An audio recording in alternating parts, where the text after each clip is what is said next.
Hello বন্ধুরা, সকলে কেমন আছো? আমিও খুব খুব ভালো আছি।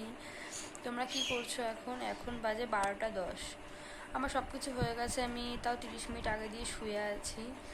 আজকে হচ্ছে রান্না করলাম কি বলো তো, ওই পার্শে মাছের তরকারি করেছি, উচ্ছে আলু ভাজা, আর ভাত, আর কিছু করিনি। আর হচ্ছে মানে স্নান করাটা বাকি রয়েছে, খাওয়া দাওয়া হয়ে গেছে সকালে। একটু আগে মাকে ফোন করেছিলাম, মার সাথে একটু কথা বললাম, কথাটা তো হয়ে গেল।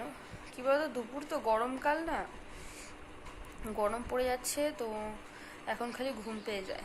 তা তোমরা কি করছো বলো একটু শুনি কমেন্ট করে। আর জল আসেনি না, এখন জল চলে এসছে, জল 11:30টার সময় আসে।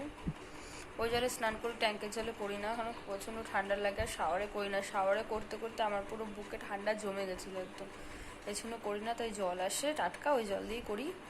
তো যাবো এখন স্নান করতে।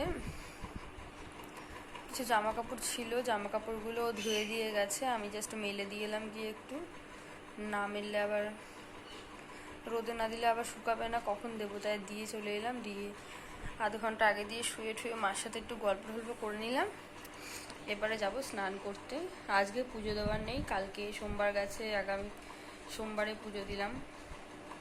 সোমবারে দিই। আর আমি কি বলতো, রাতে পুজো দিই, গোপাল ঠাকুর আছে তো আমাদের বাড়িতে, 3 বেলা দিতে হয়। তা আমি রাত্রেবেলায় সন্ধেবাতি দিয়ে পুজো টুজো দিই, আর দুপুরে মাঝে সাঝে দিই। বাবা যখন বলে তখন, কোনো পুজো থাকলে, যেমনি কালকে সোমবার ছিল, বাবার দিন ছিল, তাই জন্য দেওয়া হয়েছিল, পুজো আমি দিয়েছিলাম ওই। আর না হলে বাবা দেয় দুপুরবেলাটা অনেক দেরি হয় তো, খাওয়া দাওয়ার পরেই ঠাকুরের বাসন কোসন নামিয়ে আবার ধুতে হয়, সব করতে হয়, সেই জন্য বাবা সব করে ওগুলো। আর যখন রাত্রেবেলা তো ধুতে টুতে হয় না, তাই ওগুলো আমি করি। ও এখন শুয়ে রয়েছে, এখন উঠে স্নান করতে যেতে ইচ্ছে করছে না, মনে হচ্ছে না ঘুমিয়ে পড়ি, কিন্তু ঘুমালে হবে না, জলটা চলে যাবে, তখন আর স্নান করা যাবে না, জলটা পুরো ঠান্ডা ঠান্ডা হয়ে যাবে।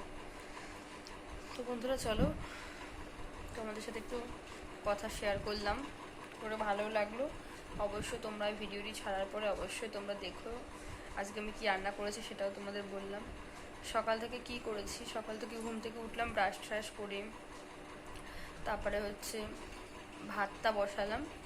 আর ভাতটা বড় মশাই নামিয়ে দেয়, ভাত আমি নামাতে পারি না বলে ও নামিয়ে দিল। তারপরে তরকারি টরকারি করলাম, ওকে খেতে দিলাম, নিজেও খেলাম, বাবা খেলো, মা খেলো। খাওয়া দাওয়ার পরে জামা কাপড়গুলো কেচে দিয়েছিল, ধুয়ে মেলে ঠেলে দিয়ে এলাম, দিয়ে এসে ঘরে চলে এলাম। ব্যাস এইটুখানি আমি করেছি সকাল দিয়ে, এটাই তোমাদের কাছে শেয়ার করলাম। ঠিক আছে বন্ধুরা, চলো টাটা।